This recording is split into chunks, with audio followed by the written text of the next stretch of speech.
मैं 10th में था। पीछे बैठी वो लड़की जिसका चेहरा मैंने कभी देखा तक नहीं था, उसी ने मेरी जिंदगी का सबसे बड़ा ट्विस्ट दिया। उस दिन जब पता चला कि मैं उसके ठीक पीछे बैठा हूं, सच कहूं तो हाथ पैर कांप गए थे। मुझे नहीं पता था कि एक एग्जाम हॉल दोस्ती से कहीं ज्यादा बन जाएगा। उसने मेरा नाम लिया और वहीं से मेरी कहानी बदल गई। जिस लड़की को मैंने कभी देखा नहीं, उसी से मुझे प्यार हो जाएगा, ये मैंने कभी सोचा नहीं था। यो यो यो, वेलकम होमीज। तो आज जो मैं स्टोरी सुनाऊंगा वो स्टोरी होने वाली है मेरे बेस्ट फ्रेंड की, लेकिन उस स्टोरी में मैं उसकी जगह अपना रोल प्ले करूंगा। तो ये स्टोरी मेरे बेस्ट की स्कूल क्रश की है।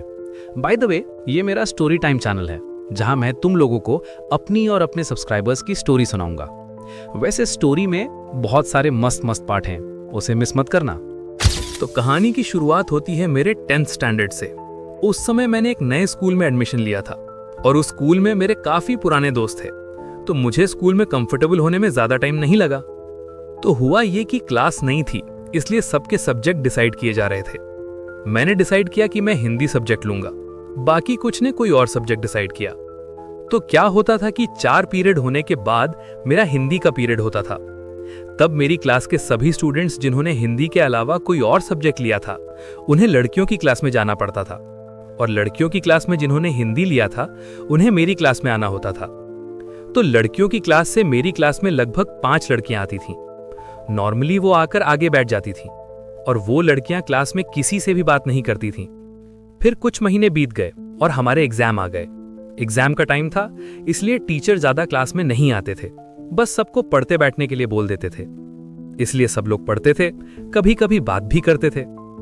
अब वही लड़कियां मेरी क्लास के लड़कों से बात करने लगी थीं, लेकिन मेरा फ्रेंड सर्कल उन लड़कियों से बात नहीं करता था। फिर एक दिन हमारे एग्जाम हॉल टिकट दिए जा रहे थे और बताया जा रहा था कि कौन किसके आगे बैठेगा और कौन किसके पीछे बैठेगा। जब मेरी क्लास की एक लड़की की बारी आई, तब पता चला कि मैं उस लड़की के पीछे बैठा हूं। सच में मुझे काफी डर लग रहा था, क्योंकि उस लड़की का चेहरा मैंने कभी देखा नहीं था, क्योंकि वो क्लास में मास्क लगाकर आती थी, और मैंने सुना था कि वो लड़की बहुत ज्यादा गुस्से वाली है। अब मुझे काफी अजीब लग रहा था।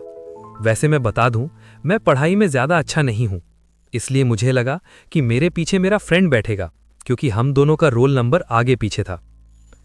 अब कुछ दिनों बाद एग्जाम आते हैं। उस दिन मैं बहुत नर्वस था।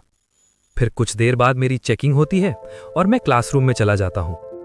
फिर वहां वो लड़की भी होती है। उस समय मैं और ज्यादा डर जाता हूं।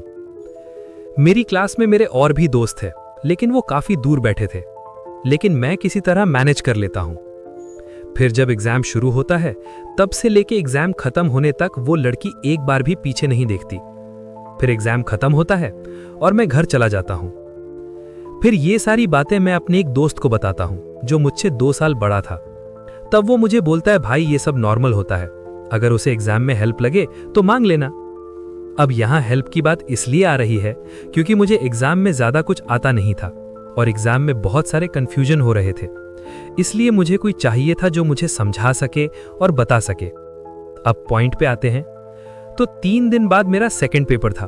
मैं क्लास में चला जाता हूं। वो लड़की अपनी बेंच पर बैठी थी। फिर मैं जाकर बैठ जाता हूं।